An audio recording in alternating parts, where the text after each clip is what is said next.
All right, here we go.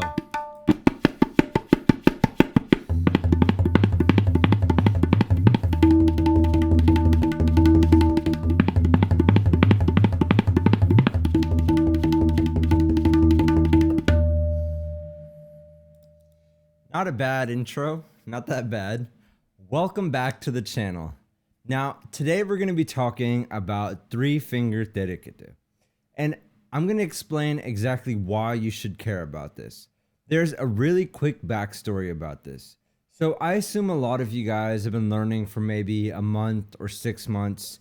And when you start playing tabla, you start with the full hand etiquette, right?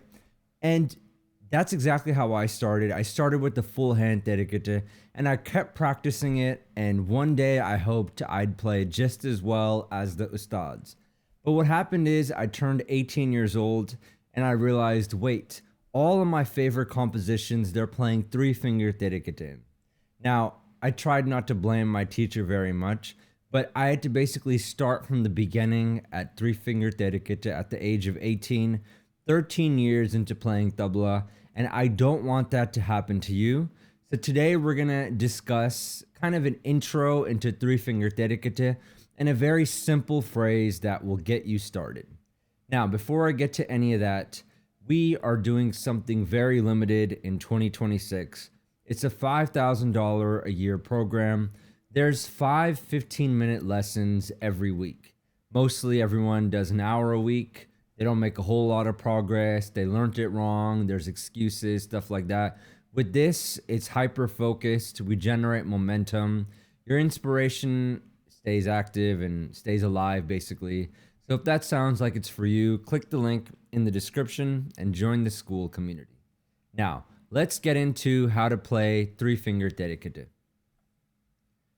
So I'm pretty sure most of you guys know how to play two-finger tete. If not, it's like this. Imagine you keep these two fingers like this and you play tete like that. So the tere will be te, re, ki, te, like that. I know this is pretty basic, but one more time. So tere. The interesting thing about the three-finger tere is you can play it in a loop. So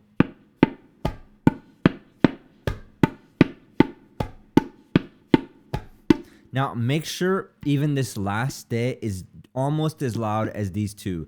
Make sure they're all even in volume. So one more time.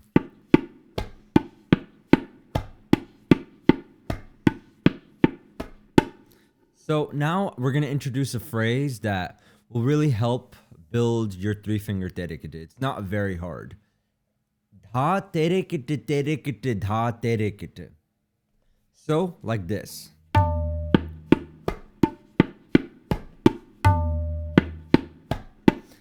Not too hard at all. One more time.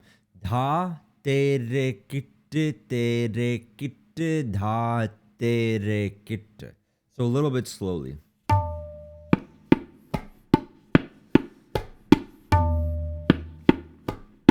Now, in my opinion, I could use a little bit more work on this right here. This is coming out a little bit light. So I would play this with a little bit more weight. And make sure when you're practicing it slow, you play it with weight. Because when you speed up, imagine like there's a curve to it. That as you play faster and faster, your playing becomes more light. So when you're starting out with this, take it slow, play it with weight. So one more time.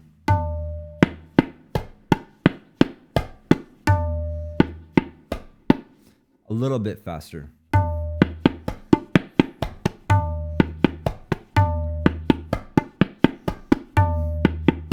A little bit faster.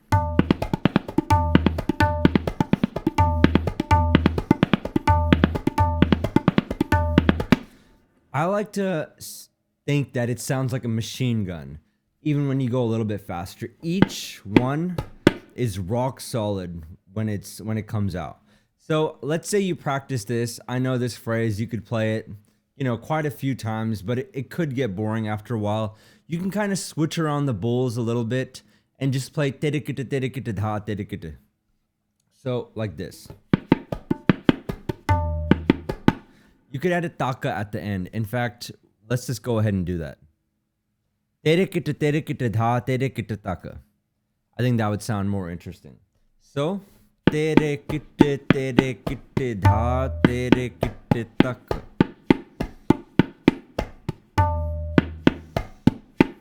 Now, this taka right here, I'm playing just like the regular full hand tere kit. I'm playing it just like that. So, this one sped up a little bit would go.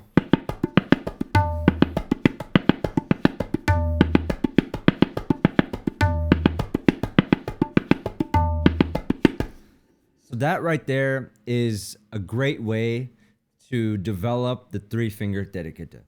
Now, really quickly, I'll talk about which compositions and which relas have three finger dedicata in it. Basically, all the fast dere you see on YouTube, for the most part, they're using three finger dedicata. There's something called row or row, as some people say. That's again three finger dedicata. So like that, I can go on and on. Almost everything very famous and popular uses this. So I know for a lot of you, you've just learned the full hand dedicata. I'm not going to say don't practice that at all. It's very good if you're just starting out, but be aware of this. You know, maybe mess around with it here and there a little bit. And as you get better, practice it more and more. Don't wait till 13 years into tabla and then start it like me. But maybe a few years into tabla, you can start kind of more seriously practicing this. But for now, just be aware of it and just mess around and have fun with it. Thank you.